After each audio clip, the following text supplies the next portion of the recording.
Hello, my name is Aidan Lising, and my partner Justin Wang and I will be discussing Operation Overlord, the Allied invasion of Nazi-occupied France during the Second World War. I will now be going over a brief overview of the various topics that will be discussed throughout the presentation. We will be looking at the beginning of World War II, the planning stages of Operation Overlord, the objectives and execution of the plan, and finally the end result of the operation. So here's a bit of backstory. World War II began with the German invasion of Poland on September 1st, 1939. This started the reign of terror over Europe by the Nazi army led by Adolf Hitler, but they had some help from what is known as the Axis, mainly consisting of Germany, Japan, and Italy.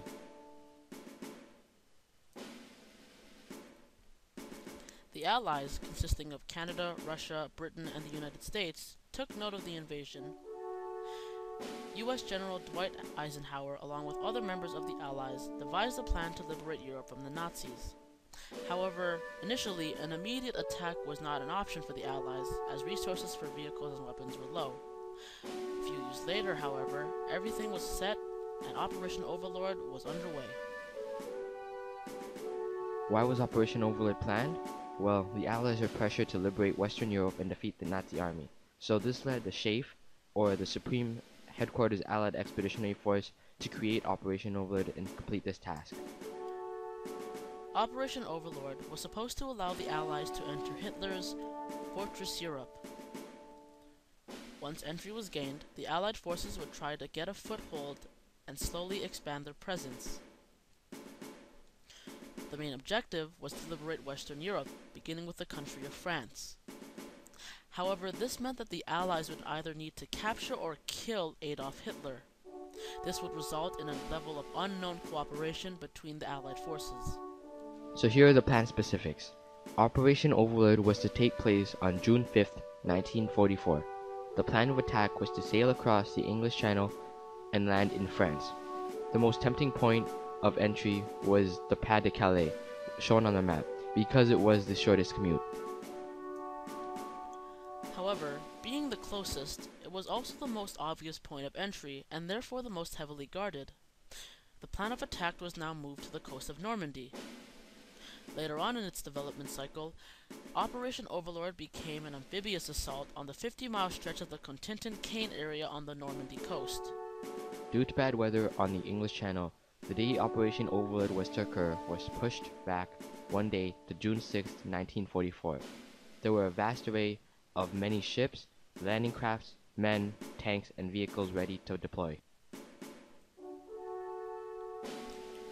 On the 6th of June 1944, otherwise known as D-Day, airborne divisions commenced a bombing run ahead of the amphibious armada to delay enemy reinforcements. American, British, and Canadian forces were to attack different beaches. The Americans had two beaches to land on, Utah and Omaha. The British had two as well, Gold and Sword, and the Canadians had one, Juno. U.S. General Dwight D. Eisenhower and British General Sir Bernard Montgomery led the ground forces. Southern England quickly turned into a military base, harboring nearly 3 million people that were ready to serve. Despite being a joint operation between the three nations, the different countries had different objectives. Canadian approach. The Canadians were to do several things on Juno Beach. First, they were to establish a beachhead on Juno. Next, they were to capture small seaside towns, then cut through the Cane Bay and Highway, seize the Carpiquet Airport, and form a link between the British beachheads, Sword, and Gold. Canadians had to overcome the coastal defenses and capture ground positions that would be heavily guarded by the Germans. Many Canadians served in World War II, including 50,000 women.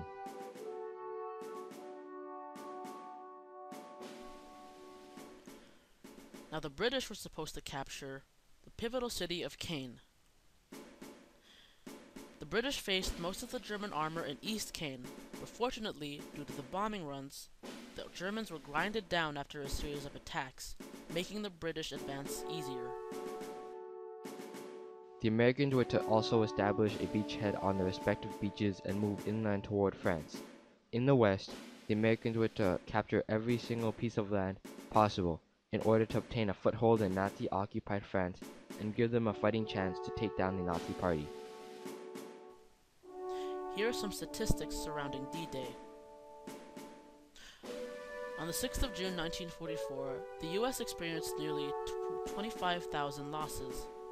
On that same day, the British experienced nearly 14,000 losses, the Canadians almost 3,000 losses, and the Germans 4,000 to 9,000 losses.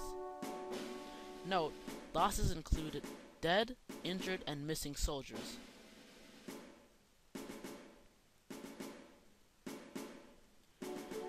Hitler believed that the real landings were still to occur at Pas-de-Calais. With this, German armored reserves were still immobile near Paris. Through that, on the 27th of June 1944, the Allies take the city of Cherbourg. Germans' forces destroyed port facilities, thinking that it placed a logistic strain on the Allies.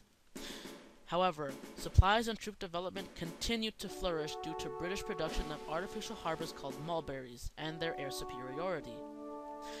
The following photo is of that of a mulberry. Now these were artificial harbors that sailed close to enemy lines to decrease the distance between the ships and enemy territory. By mid-July, the Allies took a fifth of the area that was to be conquered for Operation Overlord. Operation Goodwood, which occurred from July 18th to July 20th of 1944, was a launched attack aiming to seize the German-held Bourguebu Ridge. Operation Cobra was when the Americans used the British, Polish, and Canadian attacks on Caen as a smoke screen to break out of Normandy and go to Brittany. By July 28th, they broke into the open countryside, which sped up their advance. As the Americans advanced, the British and Canadians kept the Germans pinned down. Canadian and Polish forces struck the town of Falaise on the 14th of August and forced Germans to withdraw 2 days later. On that same day, August 16, 1944, Americans reached the city of Orleans. 3 days later, Polish and American forces meet. At this point, Paris is within reach, with only 50,000 Germans left to defend it. The following is a series of photos known as the Allied Progression, taking place from June 6 to August 25, 1944, otherwise known as Operation Overlord. Here you can see the first day of the operation, the 6th of June 1944.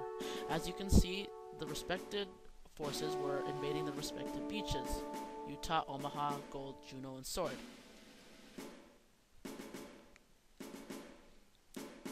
Within the middle of the month, the Allied forces have expanded their presence greatly. Here, a few days later, the same thing continues. Here is an extended map because the size of the Allied presence has gone so large that we needed to zoom out. Now, on the 3rd of August 1944, the Allies has continued to expand their presence, the same with the 12th and as well as the 8th. And for the last photo, you can see that on the 25th of August 1944, otherwise known as the last day of Operation Overlord, Paris, France has been successfully liberated. To restate, on August 25th, 1944, the Allied army liberates Paris, France from the Nazis. The operation was way ahead of its schedule, predicted to be a 2 to 3 year invasion. The entire operation lasted from June 6th to August 25th, 1944, for a total of 77 days. Hundreds of thousands of Allied casualties occurred while defeating the Nazi army. Now, after the operation, Germans continued to trouble with the Russian counterattack that pushed Germans 300 miles west to Warsaw. Now, at least 350,000 German soldiers were either killed, wounded, or captured by Russian and other Allied forces. By the end of August, the Allies take Bucharest. Estonia is taken within months, and Budapest was contested by the end of the year. With these events and others that led to the Allied victory, Adolf Hitler committed suicide on April 30th, 1945 in his Führer bunker. Here is a photo of Hitler's Führer bunker. These are one of the various inside photographs taken of Hitler's fallback shelter. On that day, April 30th, 1945, he was surrounded by Allied troops. Not willing to be captured, as it would be proved to be embarrassing, Hitler took his wife's life shortly before taking his own. Through his death and the fall of the Nazi Party, the Allied army had successfully completed Operation Overlord. Eventually, the Japanese and Italian armies surrendered. This resulted in the Allied victory and ultimately the end of World War II entirely. Here are some final statistics. Through the duration of Operation Overlord, there was a total Allied deployed troops of nearly 4 million. The Germans deployed nearly 1 million troops. There was nearly 210,000 losses for the Allies. And for the Germans, 400,000 deaths occurred. However, there were 200,000 Allied prisoners of war. And with all the travesty that occurred within France, nearly 19,000 French civilians died.